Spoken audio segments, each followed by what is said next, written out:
Greetings, Creepsters. This is the second and final part of this story. For the first part, click on the video that appears on the screen or the link in the description.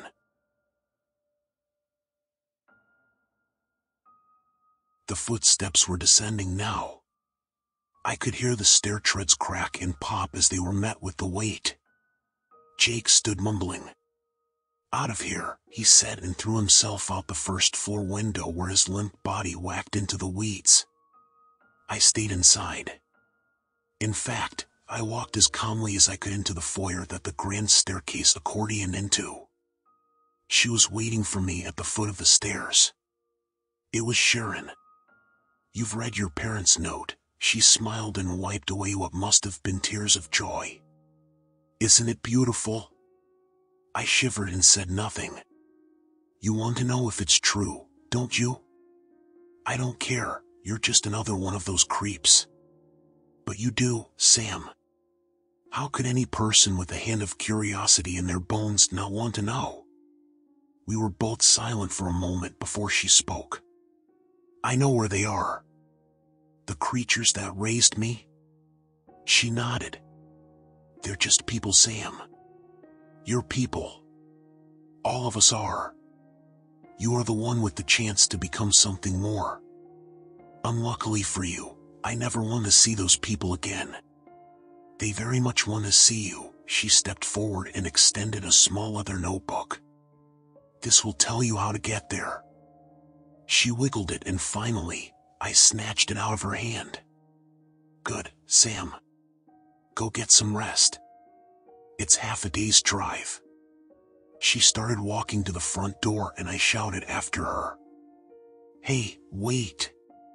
She stopped. "So, all that stuff you said in the meeting about coming back here and filing police reports, it was all a lie?" "You have to excuse the townspeople," she smiled.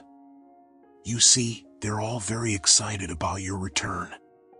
And with that, she left. I stood in the foyer for a minute and leafed through the leather notebook. The directions stopped at the entrance to an old logging road in the forests of western South Dakota. The Black Hills. The land of Mount Rushmore and motorcycles, and now, at least in my mind, satanic cults. Fun. I stuffed the book in my pocket and went back to the window Jake had dived from. He wasn't lying in the weeds below. "Jake." I called out to the fields and stayed silent for a response. When none came, I jumped down. I thought Jake had probably tried to make a break for the car but got lost in the dark. I called his name as I walked and listened for the sound of snores, but all I could hear were crickets. He had the keys anyway, and I was sure he would wake in the morning after having bed down for the night somewhere in the soybeans. I walked back to town, and the moment my face hit the cold sheets of my motel bed, I slept. As soon as I woke, I threw everything I had left in the motel room together and walked to Jake's. His car was outside, which surprised me, and I frowned as I knocked on the door. There was no response, but it was unlocked, and I went inside. The house was little more than 1,000 square feet, and it didn't take long to figure out his gigantic ass wasn't there. I packed up my things and called a cab from Cedar Rapids to pick me up and bring me back there. I was going to rent a car. I was going, against all my better judgment, to the Black Hills. The cab would take more than an hour to arrive, and I sat waiting on Jake's porch. Both for the cab and for any sight of him. I had been nodding off with my head on a porch beam when I heard brakes squeak as a car stopped. It was the sheriff. He got out of the car alone and hiked up his utility belt as he walked over. "Hey, Sam." "Hey." I stood and looked both ways down the block. A few curtains flashed in the neighbors' houses. How long had they been watching me? "I know you were at your old place last night." "Who told you that?" "Well, the coroner says you called him. He says you knew about the writings your folks left. Not a lot of people know that. Maybe someone told me. Maybe I wasn't there." "Well," the sheriff sighed. I went by there this morning and found a big old bottle of liquor smashed in the basement that wasn't there the last time I was. I stopped at the liquor store and asked Clerk Cody if he'd sold any handles of Sailor Jerry's recently. And that's not to mention all that cistern mud still caked on your sneakers. He pointed at my feet. You boys aren't as smooth as you think. I crossed my arms. Why didn't you tell me about the writings? Sam, isn't it obvious? He took a step towards me. Let's not play this game. When I met you at the airport, you were drunk. When you came to the meeting, you were drunk. Every time you opened that motel room door, do you think the deputy couldn't see the bottles behind you? We're worried about you, kid. And in this case, your situation? You want my honest take? I said nothing. It's fucking insane. One bite at a time, that's how we were going to break it to you. What's the point of telling you about that satanic nonsense if we didn't even know who wrote it? I felt the doubt subdue my paranoia. I'm sorry. But Officer Cooper, what about him? When I was in the house last night, he left as if he wanted me to find the truth. Oh, come on. It's co-op. He was probably going to get more cigarettes. Sam, we're here to serve you. My head snapped up and I took a step back. What? We're here for you. To serve me? Huh? Sam, it says it on the squad car. He pointed to the cursive protect and serve decal. Just then I saw my cab turn onto the block and I hurried past him to meet it. The cab came to a stop and the trunk latch popped. The sheriff never asked me where I was going, and I didn't plan to tell him. I threw my duffel in the trunk and opened the back door. You'll understand, Sam. I paused and looked at the sheriff over my shoulder and he smiled. I promise, son, this will all be okay. I got to Cedar Rapids just after noon and wasted no time getting a rental. By 1 p.m. I was driving west across the length of Iowa. My phone said I'd arrive at a lake, the closest landmark to the entrance of the logging road mentioned in the directions, just after 11 p.m. I was an hour from reaching Sioux City when I realized someone was following me. A brown pickup had been in my rear view for far too long and I stopped to top off my tank even though it hardly needed it. The truck sped past when I pulled into the gas station, but I couldn't get a good look at the driver. When I got back on the empty highway, there was no sign of the pickup, but after 20 more minutes on the road, I saw it in my rear view, only further away this time, trying to be more hidden. It must have been waiting down a county road for me to pass. I was going to confront whoever it was, but as I began to slow down, I saw another car start to overtake the pickup in the opposite lane. It was almost too far away for me to understand what I saw. The car swerved violently into the pickup, sending it spinning into the ditch and disappearing into the cornfield. Fuck. I slammed on the brakes and turned the rental around. By the time I got to where the collision had happened, the other car was long gone. I saw nothing but a slight shimmer of sun on its glass as it raced away. There were no other cars around, and I left mine running in the road while I got out and walked to the wreckage. The corn stalks were combed to the earth where the truck had rolled over them, and 40 feet from the ditch the pickup sat upside down, one of its wheels still spinning as smoke rose from the engine. I crept cautiously towards the cab. It was an old truck, a 70s score body with no crumble zones, and the metal was twisted horribly. I bent down while still several feet away. The thick scent of leaking diesel deterred me from getting any closer. I froze. Inside the cab was the contorted corpse of the sheriff. His dead eyes stared back at me. I stood and looked around. The wind whistled in the corn stalks and played with the smoke. There was no one else around. It would take a half hour for first responders to even get here, and then what? Even though I knew the car that took him off the road was gone, I still felt like I was being watched. I walked back to my car and got in. Was the sheriff really trying to help me? And who ran him off the road? Sharon. After all, I thought as I started the car, who else could it be? I didn't stop for nearly 400 miles. I was little more than an hour away when I had to get gas again, and by then it was nearly dark. While standing at the pump, I looked at the rich shadow of the Black Hills poke up from the desolate prairie in the distance. Somewhere in there were the people who promised my parents. My soul was Satan's. As I hung the nozzle, I noticed a car had pulled to the shoulder about a quarter mile down the interstate. I had been watching my rearview mirror closely after witnessing the accident, and there were a couple of times that I thought I was being followed again, but it didn't much matter. If it was Sharon, she knew where I was headed anyway. Soon, I was ascending the hills, weaving through dark roads lined with ponderosa pines. My heartbeat steadily rising along with the slight altitude. Why had I agreed to come here? For all I knew, I was the last piece of their puzzle to sacrifice. I passed the black shadow of the lake and jumped as Siri said, arrived. I kept my eyes peeled for the logging road. The little leather book said it was the first right after the lake, and far too soon I was there.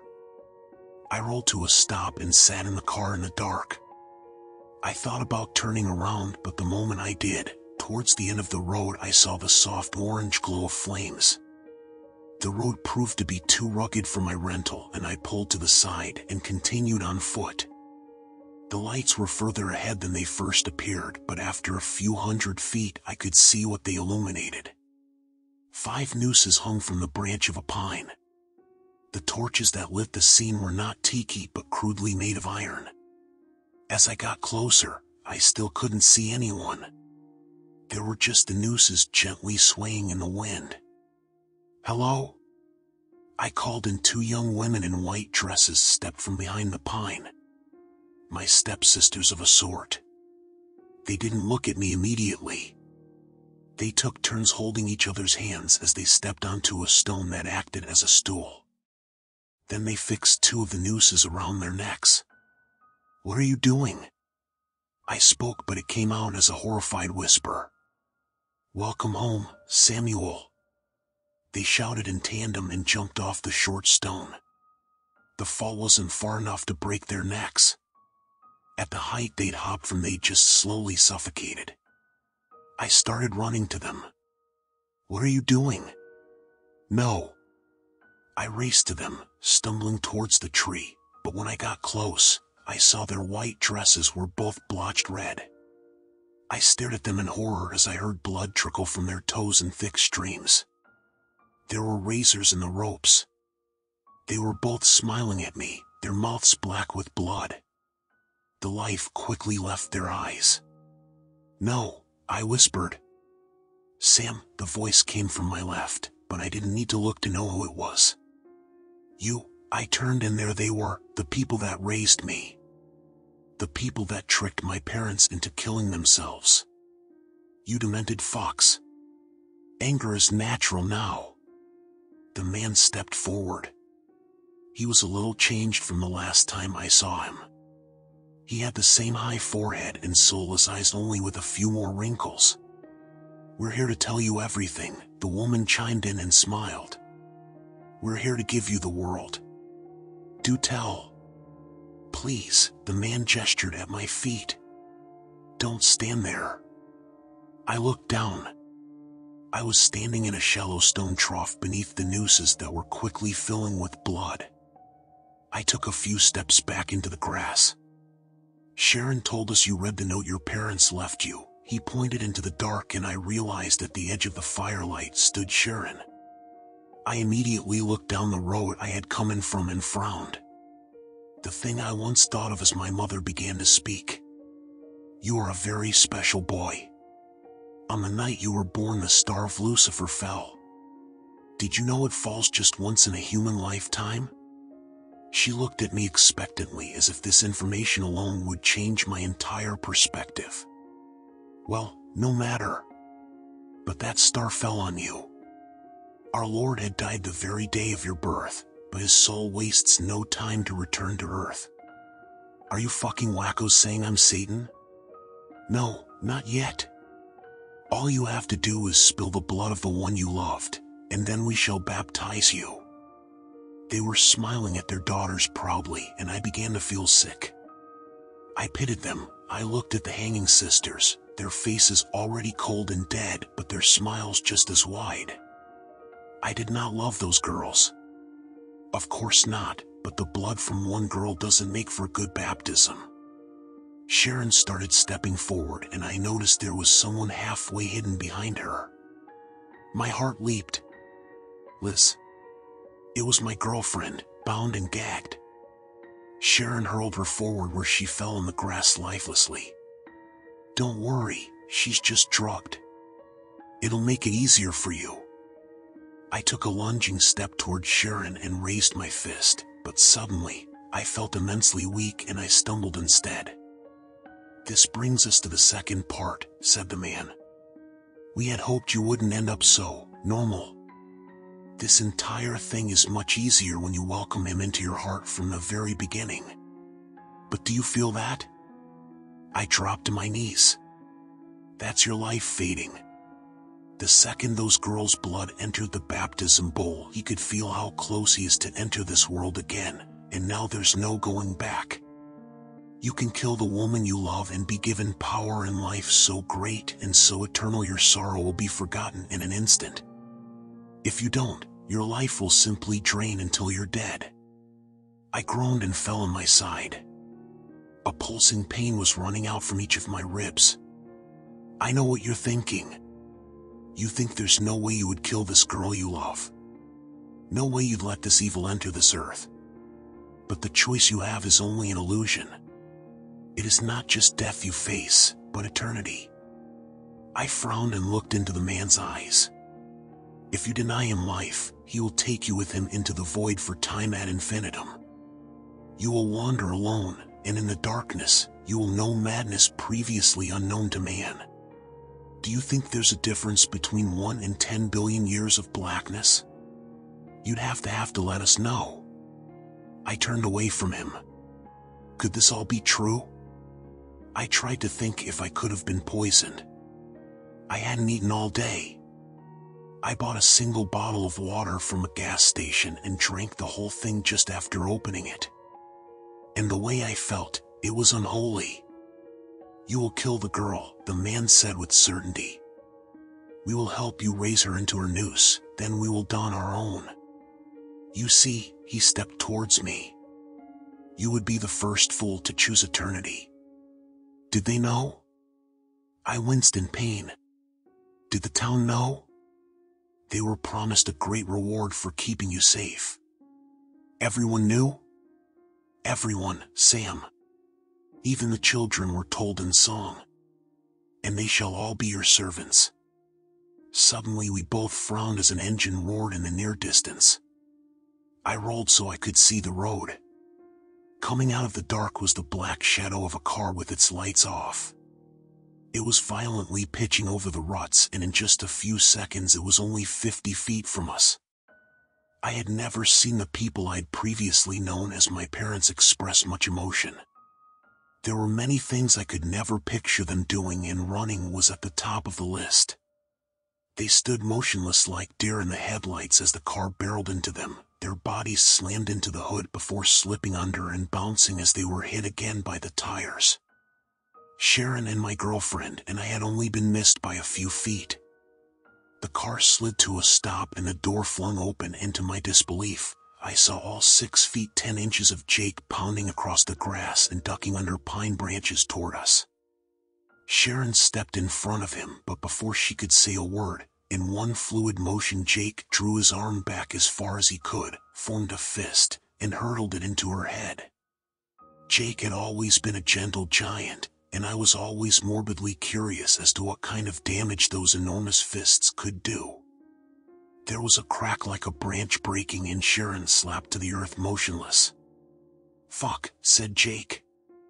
He paused and put his hands in his hair and stared at the girls drenched in blood, dangling from their nooses. "Fuck." I had already moved to undo Liz's bindings. Once they were off, I positioned her so she lay on her side. Her breathing was slight but steady. I looked up at Jake uncertainly. "I'm sorry." He ran his hands over his face. "I'm sorry. I never told you, and I'm sorry. They threatened me, Sam. They said we'd all be rich when you came back." He settled himself and breathed for a moment. "I knew you weren't the devil, but more importantly, I knew there was no way you'd ever want to be one if it were offered." "Sheriff Kane," he put his hands on his knees and breathed. "I watched you and him at my house." He was getting impatient. He was going to make sure you followed through here. "Tonight. That was you?" Despite the strangeness, I managed to smile. "You pit maneuvered the sheriff? Did you fucking see it?" Jake suddenly grew excited. "I fucking obliterated him." It hurt to keep smiling, and I looked down at Liz. Her eyes were wide open. "Liz, are you there?" I said. "We have to get her to a hospital." I looked at the man and woman. They were lifeless in the grass. "Sam," Jake's tone brought me back to earth. I followed his gaze. He was staring at the trough where the stones were now glowing. A scarlet light seeped from the earth. Some evil beneath, growing more restless. "Tell me none of it is true," I said breathlessly, but Jake didn't say anything. "Tell me they're all just a crazy cult and this is bullshit." "Jake?" He looked at me helplessly, and I closed my eyes to keep from crying. Even as I said it, I knew. I could feel it, and then I saw it. Eternity. My mind's eye started playing a picture as clear as a movie. Wandering the darkness forever with the devil I had forsaken from entering this world. But I realized with horror I could still hang Liz. After all, I'd been neglected of love my entire life. Lied to. Tricked. I barely had an ounce of happiness in my life, and now I didn't just face death but unending suffering. I saw my life as Satan stretched out in front of me. I would be powerful. I would be alive, and whoever that thing was that would occupy my body would commit evil the likes of which the world had never seen. But it was all just a fleeting thought. I loved Liz, and as cold to me as it was, I still loved the world. It was the bastards that worshipped this thing who had made my life so horrible in the first place. "Jake," I said, and he looked at me. "Don't regret keeping this from me. Don't beat yourself up. You made the right decision in the end. And that's what matters. Doesn't it?" He nodded. "Yeah," he started tearing up. "You're the best friend I ever had, man."